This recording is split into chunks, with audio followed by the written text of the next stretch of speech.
अस्सलाम वालेकुम वरहमतुल्लाहि वबरकातुहू।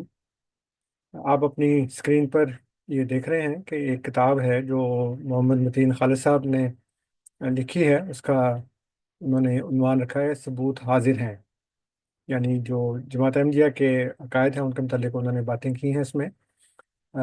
और आज मैं इसमें सिर्फ एक बात के मुतालिक कुछ अर्ज करूँगा। ये आप देख रहे हैं सफ़ा नंबर 122 है। और उसमें वो लिखते हैं कि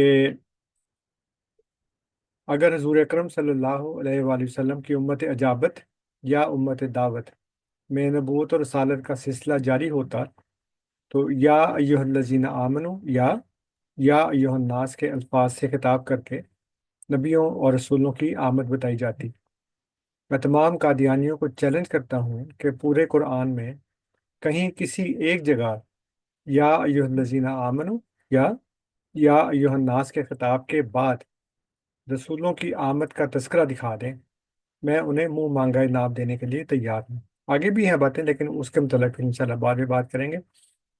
तो अब मैं कुछ आयत उनके सामने रखता हूँ। ये देखें सूरह निसा की आयत नंबर 137 है।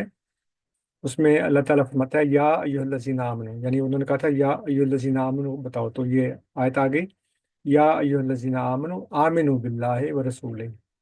यानी वो लोग जो पहले से ईमान ला चुके हैं उनको खिताब किया जा रहा है कि ऐ वो लोगों जो ईमान लाए हो, ईमान लाओ। यानी तो पहले ईमान ला चुके हैं, तो फिर उनको कहा जा रहा है आमिनू, ईमान लाओ, बिल्लाह अल्लाह पर, व रसूल ही और उसके रसूल पर।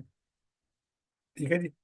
ये देख, ऐ लोगों जो ईमान लाए हो, अल्लाह और उसके रसूल पर ईमान ले आओ। तो ये पहली आयत आ गई जिसमें वो उन्होंने कहा था कि आप किसी कहीं किसी एक जगह, तो अब एक जगह मैंने दिखा दी है लेकिन मैं और भी दिखा देता हूँ आपको। ये सूरह अल-माइदा की आयत नंबर 94 है।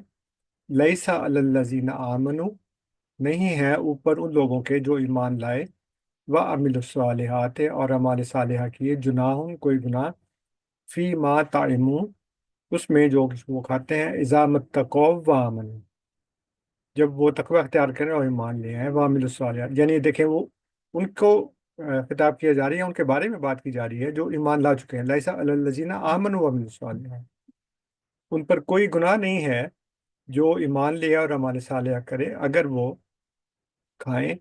इज़ा मत्तक़ौ व आमनू व अमिलुस्सालिहात, जब वो तकवा अख्तियार करें और ईमान ले आएं और अमाल सालिहा करें। सुम्मत तक़ौ व आमनू, फिर वो तकवा अख्तियार करें और ईमान ले आएं। सुम्मत तक़ौ, फिर वो तकवा अख्तियार करें, वासनू और आसन काम करें। वल्लाहु युहिब्बुल मुहसिनीन, अल्लाह ताला उनको जो एहसान करने वाले उनको पसंद करता है। तर्जुमा देखें, वो लोग जो ईमान लाए और नेक अमाल बजा लाए, उन पर उसमें कोई गुनाह नहीं जो वो खाते हैं, बशर्ते कि वो तकवा अख्तियार करें और ईमान लाएं। यानी ईमान लाएं, फिर उनको कहा रहा है तकवा अख्तियार करें और ईमान लाएं, और नेक अमल करें, फिर तकवा अख्तियार करें और ईमान लाएं, फिर और भी तकवा। तो ईमान किस पर लाना है? ज़ाहिर है कि वो ऊपर बताया अल्लाह और उसके रसूल पर। तो ईमान वालों को ईमान लाने की ताकीद की जा रही। ये सूरत नंबर 57 है, आयत नंबर 29 है। या अय्युहल्लज़ीना आमनुत्तकुल्लाह, ए वो लोगों जो ईमान लाए हो, अल्लाह का तकवा अख्तियार करो, वो आमिनो बिरसूलिही, और ईमान लाओ उसके रसूल पर। यानी ईमान वालों को कहा जा रहा है कि ईमान लाओ अल्लाह के रसूल पर, व बिरसूलिही और उसके रसूल पर। युतिकुम किफलैन मिन रहमतिही, तो तुमको अ, रहमत में से डबल, जो है ना, दोहरा, दोगुना अजर दिया जाएगा। वयजअल लकुम नूरन तमशूना बिही यगफिर लकुम वल्लाहु गफूरुर रहीम, और वो तुम्हारे लिए ऐसा नूर बना देगा जो तुम्हारे साथ चलेगा और वो तुम्हारे गुनाह माफ कर देगा। तर्जुमा देखें, ऐ लोगों जो ईमान लाए हो, तुम अल्लाह से डरो और ईमान लाओ उसके रसूल पर। यानी ईमान वालों को कहा जा रहा है कि ईमान लाओ किस पर? उसके रसूल। वो तुम्हें देगा दो हिस्से।